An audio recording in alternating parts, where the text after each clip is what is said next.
This is Daniel, your Game Master and Master of Ceremony.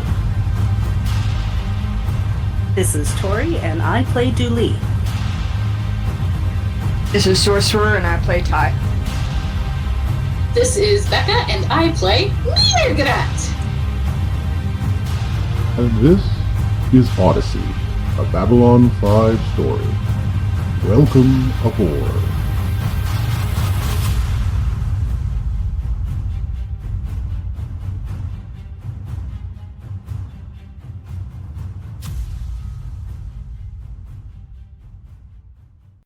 Hello, listeners. This is Haunted Tales, your weekly dose of horror. Tonight, our tale is one of telepathy, ghostly beings from beyond the stars, and a mysterious blue goo. It is a tale of a lost ship, a frightened crew, and a doctor on the brink of madness. This tale comes from Lord Padini Foglia of House Renata. Fuck. How did he get in here? Well, that's nothing to worry about now. You were going to tell a tale of the lost ship, the Tau Marie Celestia. No, I wasn't. But you gave a great setup and everything. No, I will absolutely not. Then perhaps I should take over from here. So when last we left our intrepid adventurers... I think you're in the wrong podcast. Or am I in the wrong podcast? Well, that sort of confusion is normal when dealing with telepaths and blue goo, as mrr'r'grrrat was about to discover.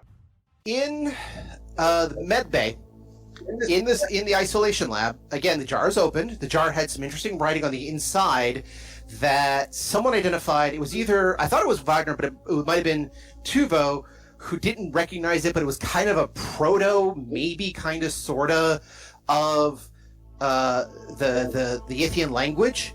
I guess the differences between, it's kind of like the step between cuneiform and hieroglyphics. Mm-hmm. Mm-hmm. So, but again, it might be Yithian, it might not. It's hard to, really say.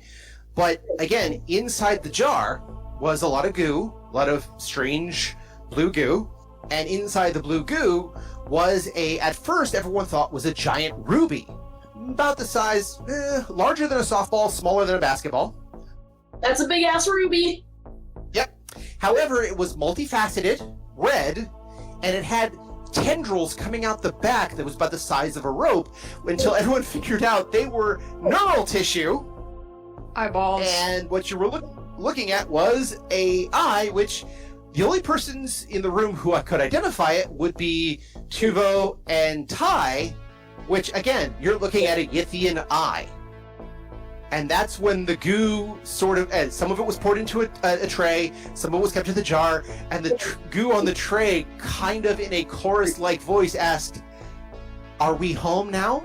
Oh, it asked when I attempted to communicate with the brain telepathically, and the brain didn't say anything, but the goo did. Yep. I remember this now. Uh-huh. So, because it wasn't a brain, it was an eye. And, yes, so you're like, oh god, what is this? When even Dooley stops and kind of does did the goo just talk? The goo in the, and this explains why she's going to be where she is, the goo in the jar envelops her face for a moment, and there is this puff of blue mist that comes out of the jar. Now, Dooley, for a moment, just kind of like, what is this? Get it off me, get off me! And then she goes down. Now, again, thankfully, all the doctors, some of the people are like, whoa, let's get to her. And even Rule puts his hand out and says, no, points at the mist. We don't know what that is. We don't want to make anybody contaminated by this, because remember, even Dooley is wearing a face mask. Yeah. So if we're live now, the first thing mrr'r'grrat's gonna do is hit whatever button activates the quarantine protocol for the entire med lab. I'm gonna get us officially fully locked in.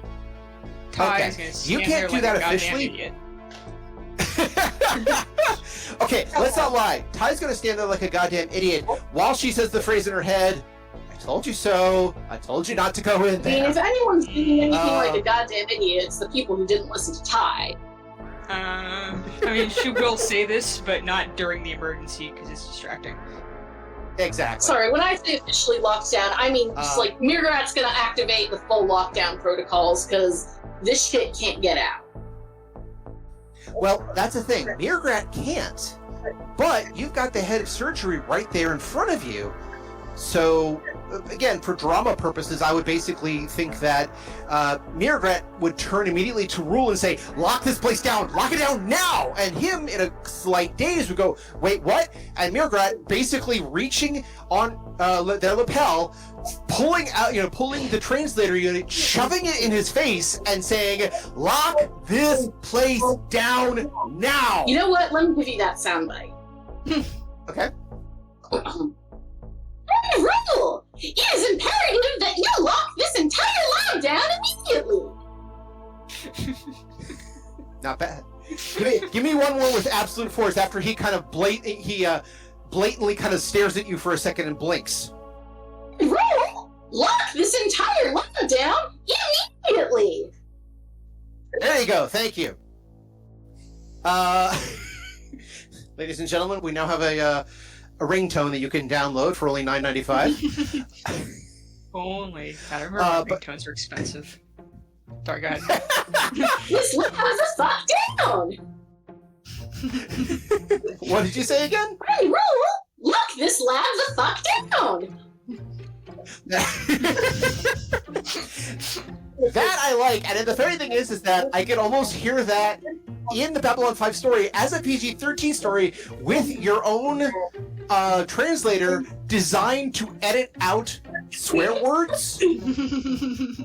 I mean, I don't know if mrr'grr'rat really swears much, but Becca does. Ty definitely does. I have to stop myself all the time. We initially said, okay, we're going to keep this PG-13. Now at this point, for at least for swear words, I don't care. I don't think anybody else does. Let's run with it. I mean, I assumed we were doing like PG-13 for content, but like, we didn't really care about dropping some F-bombs. We did initially because some people were uncomfortable, but most of those people are gone now. Oh, So well, okay. I might be the reason why. I'm sorry. That's all right. We're good with that. I for a while I actually liked the idea that as a PG-13 we would allow one F-bomb per show, and that word it gets kind of like used very appropriately. You got to figure out exactly when to use it.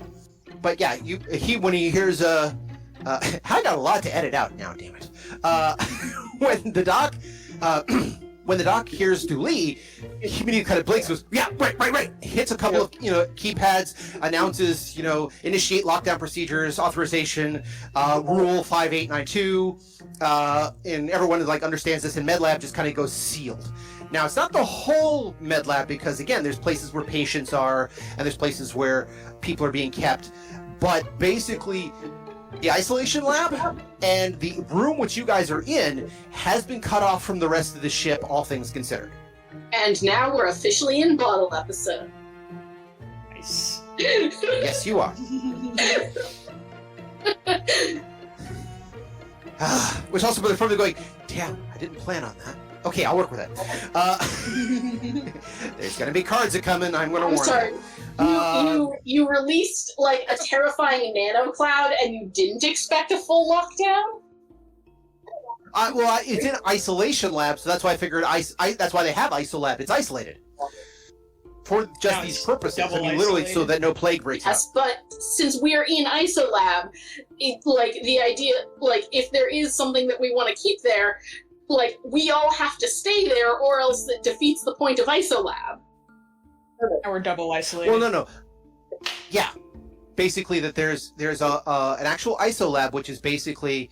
Well, you remember the show? They had to go through they had MedLab, and then the ISOLab was basically for things that were normal air breathers or methane breathers, or things that might be infectious that they had to go through a airlock system to even get in. Mm-hmm. So that's what happened. Dooley got into that airlock and is in there. And when you said, lock us down, everything inside that isolab was already locked down, but he locked down the next section outside of it, just in case. So as you should, they went through the mask. It's really hard to keep an isolated, like a random gas cloud inside a contained area, so it makes sense. Well, true, but that's why they have the isolab, because again, it's running on its own oxygen system. It's completely isolated. But again, yeah, if it went through the cloud, if the cloud went through the mask, then that's the problem. So basically, yes, Dooley goes down, and thankfully all the systems recording what's going on are still active, and they do still register that Dooley is still alive, functional. She's not even in what they would call a comatic state. She's basically in a very, very deep sleep. Not like coma, as in you could poke a pin in you and you're not going to feel it, but more of the. Oh, actually, this is a good one. The only person in the room who'd be able to do this, so I'm just going to give a little bit to you. Can I get a telepathy check from mrr'r'grrrat? Yeah, you can. I love that. Fuck yeah, you can. 22. Okay, I'm going to give this to you enough where you basically are understanding based on the vibes and the excitement you hear from the goo. Vibe Jack. Sorry, what? Excitement. Vibe Jack. Because everything vibes from the goo. Anyway, sorry. So it's a little bit like the Ghostbusters too. But yeah, so basically. Sorry, good. Yeah, that really should be a skill. Vibe check. I'm getting my mrr'r'grrrat senses are tingling. But basically, there is a sense of excitement and a sense of telepathic probe going on, but it's being defeated for Dooley. And can you, as mrr'r'grat, figure out why? Because Dooley has no innate or latent telepathic abilities. Bingo! Yes! You could. They are trying to get direct contact, but it's not working because, as far as you can tell, it looks like they need something to bridge the gap. They're not, just, oh, look, what's in a mind to invade? It's more like the, hello? Hello? There's somebody in there, but the front door buzzer is broken. How do we get in? Hello? Yeah, I'm going to send them a telepathic message that's the equivalent of the number you have dialed is not in service. Give me a quick telepathy check. This is an alien substance. 30, not 20, baby! 30. We're best friends now. You wanna go? So telepathically, you just kind of do the whole, nobody is here right now. Please back away from my friend. And with a 30, suddenly you get a very primal sense of what this goo really is. And this is probably the point where I hope you have a drink ready. No one will Why? have a drink ready. Oh, that's true. Here's the when you realize the goo is so many little individual voices. It's not so much a nano cloud. It is sort of like spores that are kind of sentient. It's almost as if the goo itself is nothing more than a collective of amoebas and simple multicellular organisms as a liquid, as a pool, working together. The other thing about them is you realize is that this pool of goo is young, as in exceedingly young, like within a couple of hours or days old. And you have a sneaking suspicion who their parents are, judging from a few details. What details would these be? The fact they all act in a hive mind, the fact that they all talk in unison, like you're talking to one entity, but it's coming from a million independent little voices.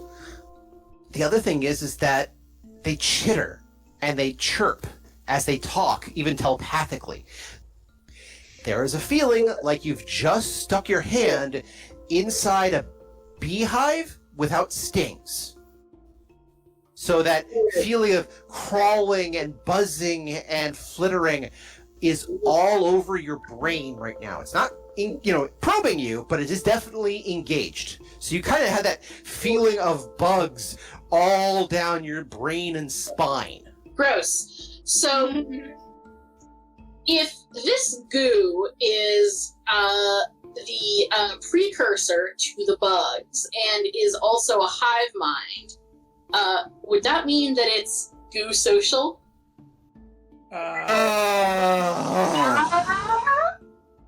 Can't see it, but I'm doing finger guns!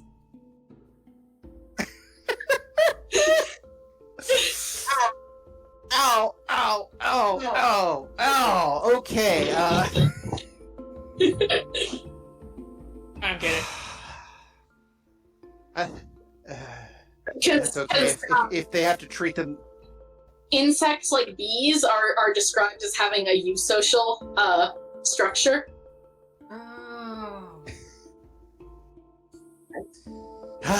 Yes, goo social, and if they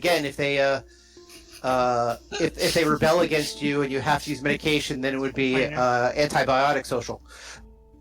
Anyway, but yes, you get this feeling that they're all talking in unison as youngins. I mean, you almost sound like very, very, very, very, very, very, very young children.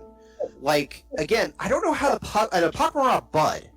And I remember that, but I don't remember how large the bud is. If you're talking basically tadpoles, or you're talking... We spend the first part of our life cycle, like, in pools. Okay. Very tadpole.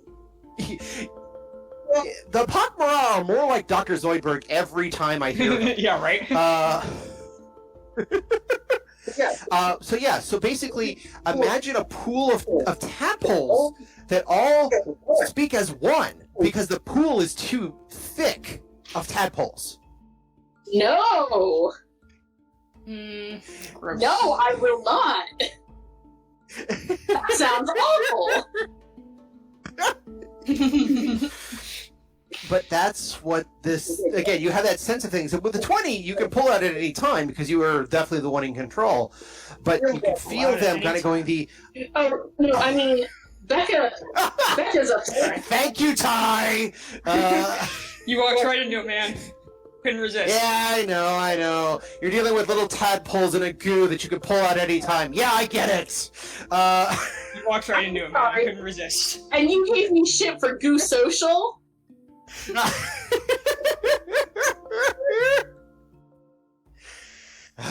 I apologize, I have been single for too long. But, so that's what the goo seems to be, and it's trying to probe into Dooley, but eventually it just kind of, you can hear it kind of shrug and say, well, that's not working. And then it kind of, the goo in the pool in the tray and the goo in the canister start sliding towards each other. And it very much looks like, not like a spray or it's very much like the blob. I mean, there's only one metaphor I can think of offhand. It looks like the blob trying to, ooze its way out of things. Okay. I have a thing I want to try with this goo. Okay. Because this goo is a baby. Mm-hmm. I want to try and see if I can get this goo to imprint on me. You want the goo to think of you as mom or dad? Parent. Parent? Parent of unspecified gender, yes. And yes, because, then I can, guide it to not be terrifying people eating bugs. And also, I can tell it to, I can, teach it to not be rude with telepathy. You take parenting advice from Ty, because she would tell you that's borderline doubtful. You just never know what's going to happen. So, okay, if you want to try to imprint them, at this point I'll need another telepathy check. You will be at a minus simply because you're again, working with an alien substance. No, I have the, well, actually, hang on, let me double check that real quick. Okay. Because I know I have a feat that offsets that. You do, but it's usually for one of the other established races, not normally for a strange xenomorphic blob. Nope. Adaptive Mind says no penalty on interspecies telepathy. Okay, I will apply then, if that's what it says. Yeah. Go for it. 28. Okay, not bad. So when you kind of try to do the imprint of the, I am your parent, you will do as I say, there is a bit of a pushback initially. Again, like, it feels like any other kid doing the, aww. But at the same time, it's also like the kids you're doing, but you don't think like a bug. You don't think like us. You're not even part of us. Where's the food? We need food. We want, we have to grow big and strong. And you're trying to bring other ideas into this, and there's definitely resistance. But at the moment, they're not feeling anything that is other than hunger and need.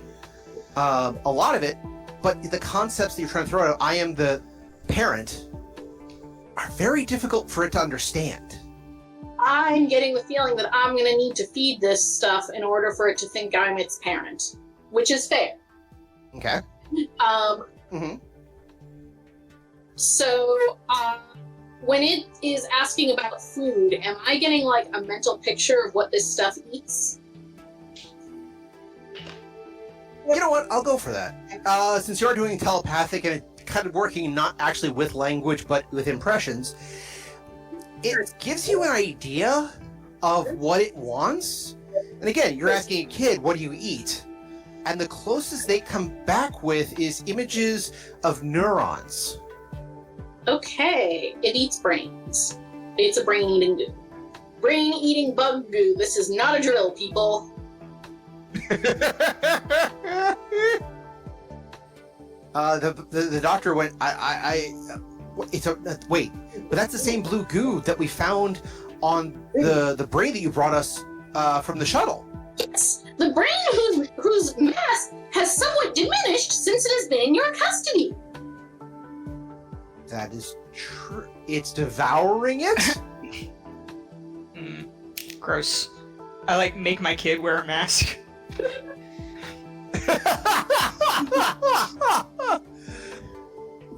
Hi, kid. Put this on for everybody's sake.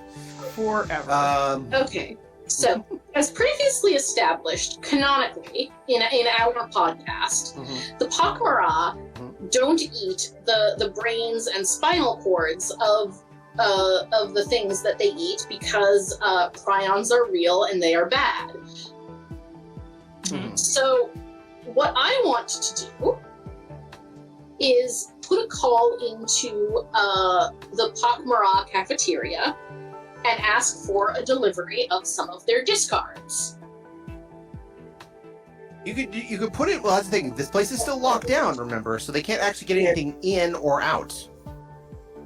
I think this is a terrible idea, and we should just hope it starves to death and dies, because who knows what it's going to turn into. I mean, or what if you feed it and you can't control it? And yeah, but on the other it's hand, just running around. We can't control it to begin with, and it already has Denise's brain in there to eat. So, I feel like at this point our options are don't feed it and still can't control it, or feed it and maybe we can't control it, but also maybe it likes us. You're the boss. I'm just saying. Oh, sorry. I thought we were trying to trade. Sorry, what was this? Sorry, I thought we were having this conversation over the table, hence the lack of mrr'grr'rat voice. Oh no, sorry, my bad. No worries. I should have clarified that. Well, okay. So basically, though, mrr'grr'rat wants to feed it, but also, again, to get it to understand it, but also as a trade for don't eat Dooley, here, eat this thing. Yeah, I would really like to keep this from eating Dooley's brain. Okay. I feel like that would be goal number, I guess 2, because goal number 1 is keep it from, getting out of here and eating everyone's brain, but, as a subset of that goal, keep it from eating Dooley's brain. I mean, Ty's not going to advocate for letting Okay. it be Dewey because she's not like that. But also, she is not sold that mrr'grr'rat can control this thing indefinitely, even if it works for a little bit. And who knows what it's going to turn into? Maybe some giant bugs that take the place of people's heads and walk around in suits. I mean, I guess the question is, how much do the bugs remember their childhoods? Because, like, is it gonna be like a Charizard situation where, like... Okay, first of all, the fact that you had to phrase, is this a Charizard situation, fills me with a weird sense of fun. This is a good metaphor. Yeah. It is a good metaphor.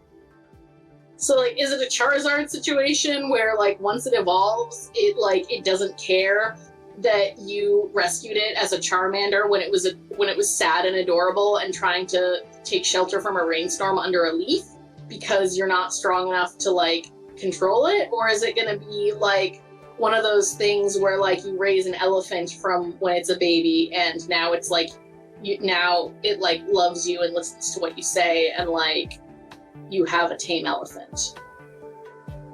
I don't know if this is a thing people do with elephants. Just like the big metaphor for elephants that I've always been familiar with is you always put the heavy chain around a young elephant's neck, but you put the light rope around an adult elephant's neck, because when they're young, they learn they cannot get out of things wrapped around their neck. But as they get older, they're so used to expecting the chain that if you put a light rope around them, they think they can't escape, even though they could shred out of it. Yeah, I want to gaslight this goo. I mean, that's workable, actually. You know. I would have figured mrr'grr'rat was going to be, like, nice to it. But... I mean, I will be nice to it, but, like... that doesn't mean I'm not going to try and get it to not eat sentient brains. Well, alright.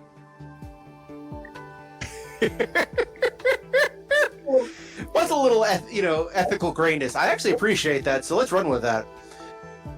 Gray matter is kind of the topic Sorry, what was du that? jour. Ty is not going to care about Exactly, that. that's... She is hoping to figure out a way she can get out of quarantine before this starts happening. But seems unlikely, so...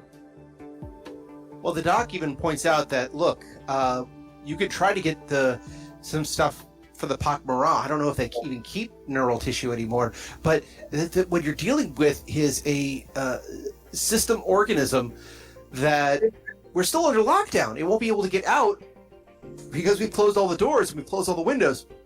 Yeah, it's an isolab, so the only way to get anything to it would be to break quarantine one way or the other. I mean, I feel like there's a way to, like, get stuff in as long as there's nothing coming out, because otherwise, like, you would have issues where people are in quarantine and, like, then they run out of food or whatever. That's fair, like, they should... Yeah, they probably could, like, put it, like, go through a cubby in the door or something.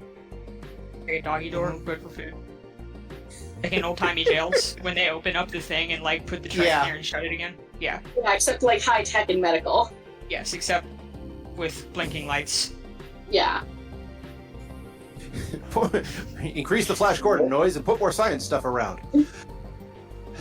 He actually thinks about it. We have a way of doing pass-through with essentially a smaller version of the airlock itself, but if this thing is getting through the gas, getting through the mask, it's worrisome whether or not it can get through that if we even, provide it an opening. If it can get through the mask, then there's no reason it can't get through the isolab containments as they are now.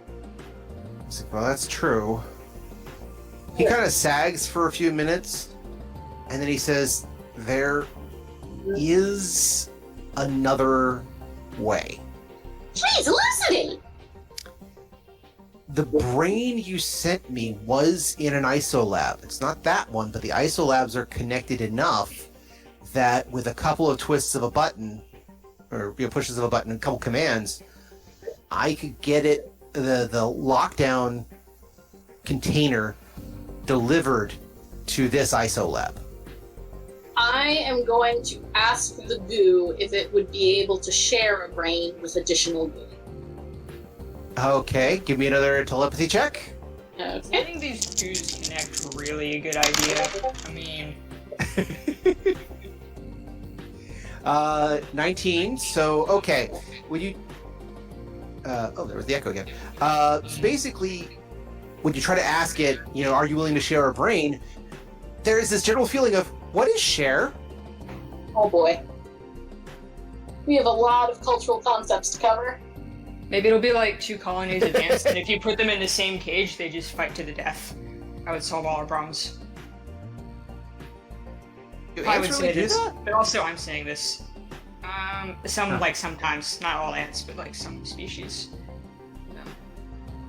I've seen it on TV. Oh, fair enough. So, my brain immediately goes to, ant Mortal Kombat. Yeah. It's thinking like little ants with like little swords. That's cute. I'm sorry, like the Bug's Life, except with fatalities?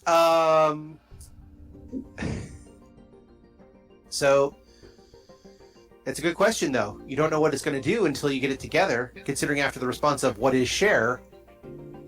So, I feel like either it's going to... I feel like it may just go through the brain faster, or it may... I'm worried that they'll get mad, not destroy each other, but one of the goo that loses the battle over the single brain that we provide is then going to go on the hunt for a new brain, at which point it's going to go after one of us. I mean, probably Dooley, because Dooley is literally right there. Unless it already ate her brain somehow and we just can't see it. Actually, I'm realizing this makes me sound really callous. Can I, try to sense if, It's okay. Dooley's brain is putting out activity? Technically, yeah, that's a scan. That's a basic scan. Yeah, I'm gonna do that, because, not to sound callous, if she's already flatlining, then It's fair enough. Then the food source has already been solved, yes. 27. Alright. Okay. Yeah. So Dooley still has activity as what you would describe it as she is in REM sleep. Okay, so Dooley is not... Her brain has... Oh, maybe they can't eat non-telepathic brains. Maybe it's just not hungry enough to try yet. Huh. I'm gonna try and probe the goo and ask it if it can't or won't Can't or won't. eat Dooley's brain. Okay. Give me another roll. 22. 22. Basically, you kind of have to translate it as, is that food source not viable? And the response is, it should be, but it isn't, and we don't know why. Okay, so they need brains of a species capable of telepathy. On my brain. Are you sure? Just throwing that out there in case someone was thinking about it. Not my brain. Really? So, I guess the first thing is, are there any non-sentient species that are capable of telepathy? That is a very good question, which hold on. It's like, that never came up in the show. This is a It's joke. not like something I could try to come up with something. Sorry, what? Ats, sort of seriously, but not really, but kinda. Ty's Fair just enough. spitballing here, just coming up with suggestions. Because, my initial thought was, let's get this goo a bunch of zebra brains and we're good. But unless zebras have latent telepathy, we are not good. It's a good question, isn't it? If only we could just throw some spoo in there and wait it out. Spoo is the universal food source. We should try to see if it can eat spoo. I mean, it's worth a shot. You never know what's in that crap. It might be brains. It might be telepathic. Like, I believe, I'm pretty sure the pak'ma'ra eats. Go ahead. I'm pretty sure, like, every species in Babylon 5 can eat spoo. They mentioned that certain species eat it differently because the Centauri like it cooked. The Narn will eat it raw, and the Narn will do it raw in front of the Centauri to gross them out. That seems accurate. But yeah, no, we should totally try to see if this bug goop can eat spoo, because that would solve a lot of problems. Yeah, just make sure you don't get the imitation kind, because I wouldn't do that even to something that I've been advocating to just murder right now. I mean, there's murder and then there's torture. Yeah, it's just not right. Okay. According to the Babylon5fandom.com, under the other gray meat, spoo itself is a small, pasty white, mealy creature that is ideally raised in damp, moist, and somewhat chilly environment that is generally considered among the ugliest animals known to the galaxy, except by the pak'ma'ra, who think spoo simply look like they don't get enough exercise. So, okay, I thought that, I thought it was saying for something about the pak'ma'ra not eating them, but never mind. Nope. Uniquely, the Interstellar Animal Rights Protection League official apology towards the treatment and well-being of spoo is simply kill them. Misery. Yeah. Oh, here we go. The human digestive system itself is known to have an unfortunate and sometimes violent reaction if spoo is eaten without first being properly treated, and even then, few find the taste to be as appealing as the Narn or Centauri, let alone palatable. So, not everybody eats spoo. As for the pak'ma'ra, they don't say specifically either way, so... I mean, they could eat spoo, they just don't want to, because they're not hungry enough. Yeah. I mean, yeah, that's reasonable. Oh, I have to mention this too.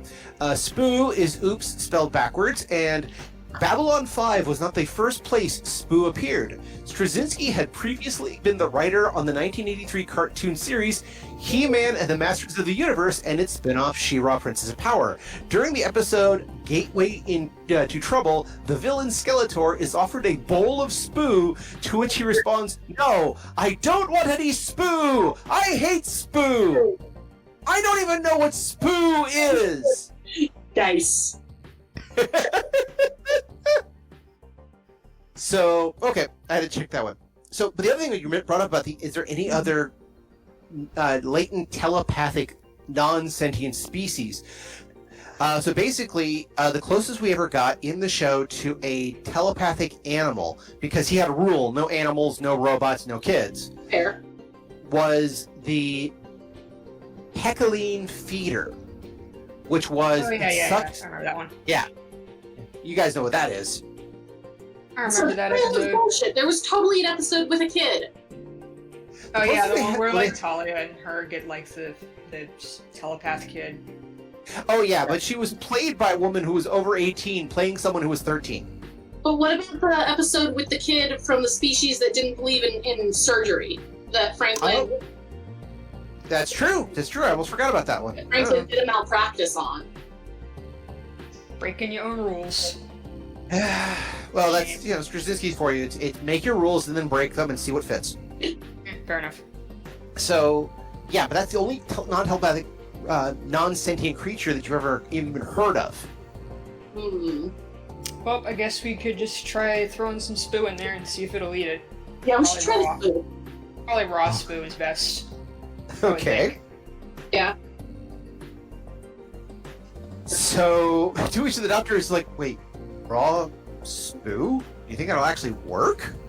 No idea, but it's worth a try. I study He says, invasive "All right, insects fine." for a living. I think it'll work just fine. That's right, that is your cover story, isn't it? Yes. Oh my god, I completely forgot that you're in a different body. So the doctor says, all right, fine, but to get it in, we're going to have to, unseal this room to get it through.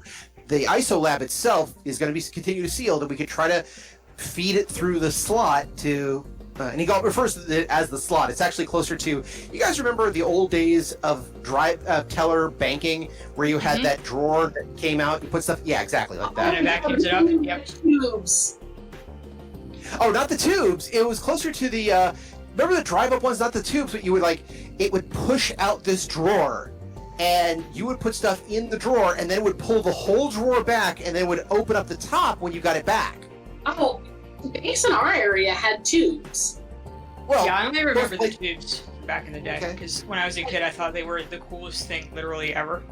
That's because they are. They are actually, straight up. But our banks had drive-up tubes. But yeah, so he explains that it's a lot like the drawer, which I mentioned, where, you go through that way. The only other version I can think of is if you watch Silence of the Lambs, that's how they feed Hannibal Lecter when he's still in the cage. Okay, yep. But yeah, so basically, he could do that, and he could he could basically tell a nurse to go out and get the spoo, and they'll look at him funny, wait, you want him to get what? You're kidding, right? It's like, no, just...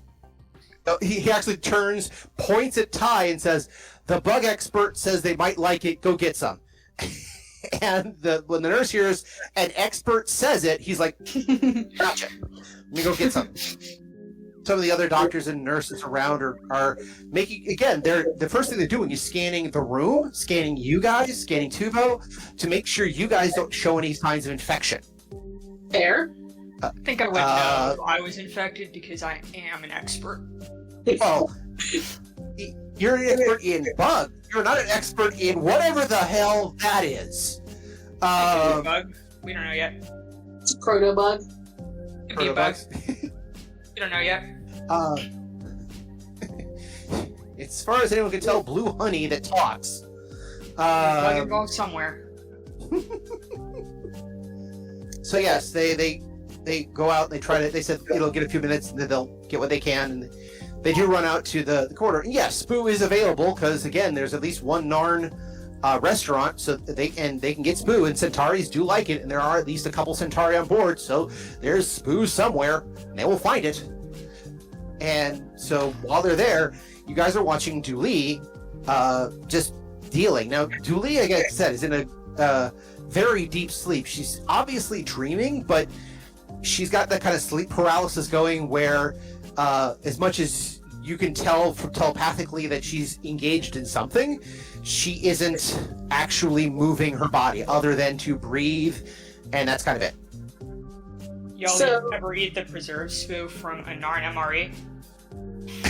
How you would. To which, again, when you say that, a couple of people in the med lab look at you kind of strangely, because most of them are actually humans. However, one does raise his hand and actually said, "I have worst gas ever." I did not leave the refresher for a week. I was out real bad run. In more than one way.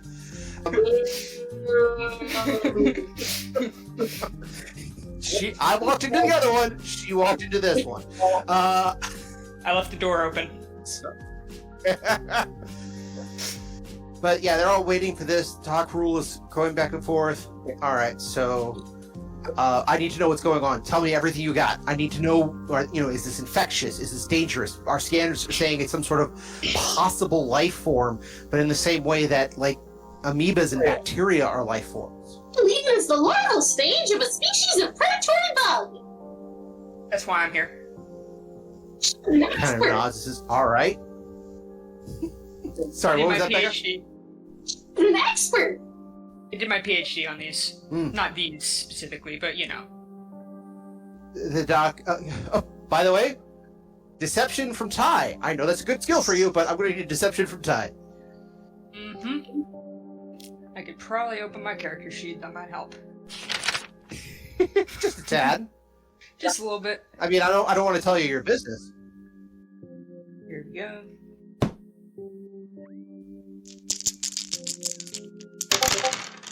Pretty long. 31. Oh wow. This is my highest roll. How much? It's like, yeah, the plus 16. How much you have to botch to for someone to look at you and go, I think you're lying. But with a 31, he just kind of goes, right, got it, no problem. But he just looks around and says, okay. Give me a sense motive. Wait. Sorry, it's not sense motive anymore. What is that now? Yeah, it is sense motive. I got it. Yeah, cool. Me? Yes. Actually, both of you can do it. Oh, you want me to do a sense motive too? Yeah, might as well. I got a 14. 14? Okay. Not bad. I also got 14. I love the fact that one was plus 10 and rolled a 4, the other one was plus 3 and rolled an 11. That's just funny to me. And shit like that. Probability. I like how it doesn't matter how good either of us are. We both just turn to the other and kind of shrug. Yeah, pretty much. So, but he says, all right, so, okay. We'll give it food, we'll see what we can do. But you mentioned before that it wants neural tissue, so I can also see if we have any possible fatalities we might be able to excise neural tissue from. I could try to get a replication going of some form of neural tissue. It's not easy, and even in our situation, I would not even try. If we were in a major station, or if we were, on planet side, I'd say yeah. But this is, this is a fun vessel. Well, see, the thing about Spoo is that they're like a complete animal, and there's neural tissue in there somewheres. So, in theory, it is eating neural tissue, just kind of like eating potato chips, I guess. In other words, working from a rudimentary system and trying to work your way up. Okay, good call, Doctor. Unsalted potato chips. They've been sitting outside for a while at a party. You can eat them, but what's the point? If you're real hungry or real drunk. Everyone does medical scans. You guys are all coming out fine. The Spoo eventually arrives, but everyone give me a notice check. It's gonna go well. My worst one. Let's do it. We don't have Tori here to make up for how bad Kai that is at this. I also bad at 20. I got a 20. Okay, not bad. Okay, I'm gonna give it surprisingly to Ty this time, as mrr'grr'rat is otherwise focused on goo. I'm too excited. I am super psyched about science. Excuse me for the dated reference, but you're more excited than a pointer sister. Hell yeah! They order first. They do the order for Spoo. They do the doc is. That's right. You didn't get the notice check, so you're all trying to look around. Tuvo is trying to do his best to try to read what's inside the canister because he doesn't know what else to do. Everyone's panicking around here, and he's just kind of shivering and kind of locking up. And he can read some of this, so he's going to try, and he doesn't know what else to do. Tuvo is such a good intern. Kai is not panicking. She's just hanging out, making shit up. Yeah. You're also not panicking, but that's because you're excited about science. Her fake doctorate, so. While you guys are looking around, again, you keep an eye on Dooley. You keep an eye on the gas cloud itself seems to be settling a bit. Whatever that plume that came up seems to be, returning to the goo one way or the other. Give me also one more notice check for the both of you. 12. Point and last. Okay, 12 and 20. Nice. 20. All right, I will give it to the 20. So as the goo settles, one of the larger droplets of the goo landed on the window between you guys in the ISO lab, and the rest of it seems to be going back to either the tray or the canister, but otherwise trying to mold itself together into one pile on the floor. But this is what mrr'grr'rat notices. One of the major droplets, there's smaller droplets onto the window. And again, it's kind of like watching Mercury in reverse, It's just everything's kind of coming together, slowly smearing together. And when it does, you start watching as the goo starts changing shape, color, form, and it's starting to look slightly different. Oh, it's Odo! That's a different show! That's debatable! I've read his autobiography, yes. Let's just say there's an interesting debate on that one. I won't go into it in a minute, but moving forward. It's not a debate if you've seen both shows, because it's pretty fucking obvious. Apparently that's one thing he mentions in his autobiography, is that he later got confirmation much later on, like in the 2010s, that the writer's room of Deep Space Nine had his Bible out the entire time, the one he submitted to Paramount and they rejected. Mm-hmm. That sounds illegal. So it is illegal. He probably should have sued the Dickens, but he let it go for too long, and then once the information came out, he couldn't sue anymore. He had already his right of claim had expired. Snoozy. So, yes. Well, it's also Paramount. Paramount has a lot of lawyers. Yeah. Just ask the Discovery team. But that's the thing with you have enough lawyers. Sorry, what was that? Nothing is illegal if you have enough lawyers. Well, welcome to late stage capitalism. Anyway, but yeah, you're watching the goo, it's coalescing, and what you're starting to realize as you're watching this, appendages are starting to form on the droplet. It's like the smaller droplets are coming to it, and they combine, and they start. One droplet becomes a very small leg. Another droplet becomes a small antennae. Another droplet, a couple of them, 5 or 6 of them come together as a head. Like a good 20 or 30 of them come together as a body on almost a protoplasmic state. Okay. You know this episode is going to end with me giving it a hug. Well, considering that it looks like a cockroach the size of your thumb with about 400 eye stalks that come out. I would like to yet again suggest that we just fucking kill this thing. as Ty basically gives the, I like Dooley, I wish her well, we should really engage the incinerator in here. You and Dooley are sort of friends, but... I know you're trying to describe this as a horrifying bug beast, but I'm a pak'ma'ra. This reminds me of the pet I had growing up. I feel like Dooley would approve of the just killing it method, and she wouldn't be mad if she could voice her decision, her input, so to speak.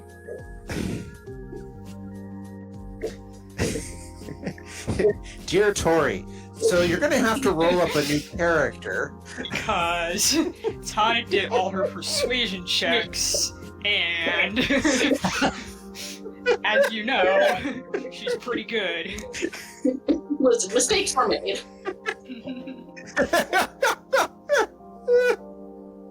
Mostly by mrr'grr'rat, that Ty then had to clean up, but mistakes were made. See, this is what happens when you miss sessions. God. What am I gonna do with you guys? Alright, So you're watching this creature. By the way, besides the legs, it actually has a pair of claw-like arms, not unlike a lobster's, except very small. That's gonna and like I said, a myriad of. That's gonna be so good for hugging.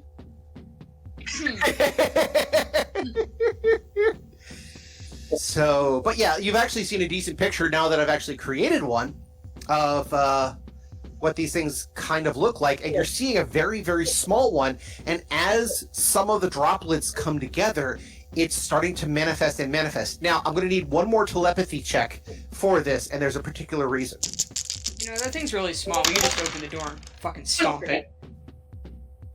Or, hit it with something. I can probably find a rolled up newspaper around here somewhere.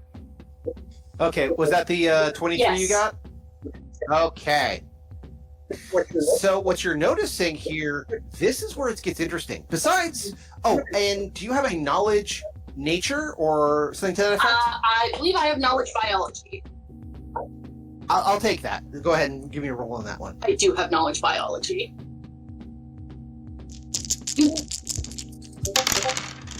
29. 29. All right. You figured out what the goo is. With a 29, I'm just going to give you for the extra point or two, just say, okay, fine. When you're watching it coalesce like this, you figured it out. What happens inside a cocoon? Goo. Yes, a caterpillar is literally reduced to goo and recombines into a butterfly. What you're watching now is the same practice without a cocoon. So, in order to keep up my steady stream of Pokemon references this episode, we're looking at the inside of a metapod. Something like that, yes. But here's the other thing you're realizing is that it's acting like this almost as if it doesn't have a caterpillar phase. Whatever the goo is the young. And it's going to combine itself. Now, the reason I gave you ask for a telepathy check is you're starting to notice that as it comes together, basically it's trying to recombine in the same way that a caterpillar does. And the reason I asked you for a telepathy check is you're noticing that as it comes together, the vibe it's giving off, the telepathic vibe, is dimming. And it's dimming pretty quick as it gains some sort of cohesion. So it's becoming less telepathic as it turns into a Butterfree. Exactly. Interesting. I'd like to advocate for the newspaper again. I want newspaper, I want fly swatters, I want DDT, and I want it now! I feel like Ty would give her right arm right now for one of those electric tennis rackets. Yes. Can somebody please lower the bug zapper into there?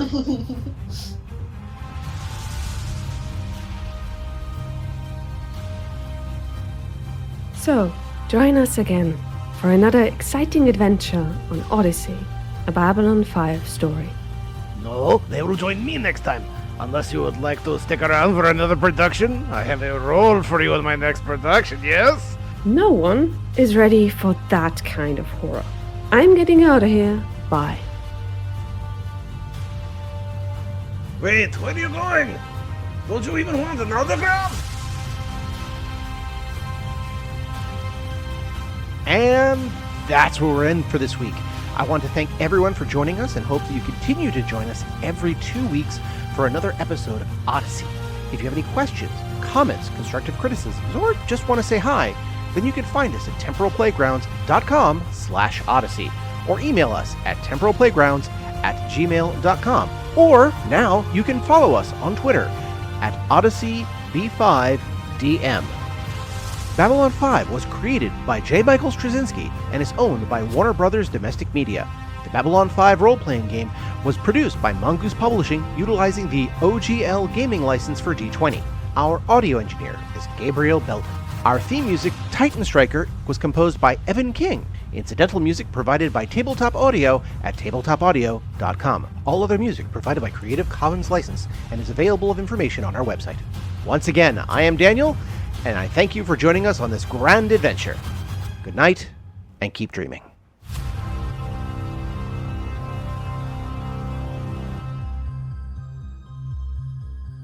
Special thanks to our special guest star, Melissa, narrator of the Haunted Tales podcast. Please find Haunted Tales on iTunes, Stitcher, Podbean, or wherever you get your podcasts, including this one.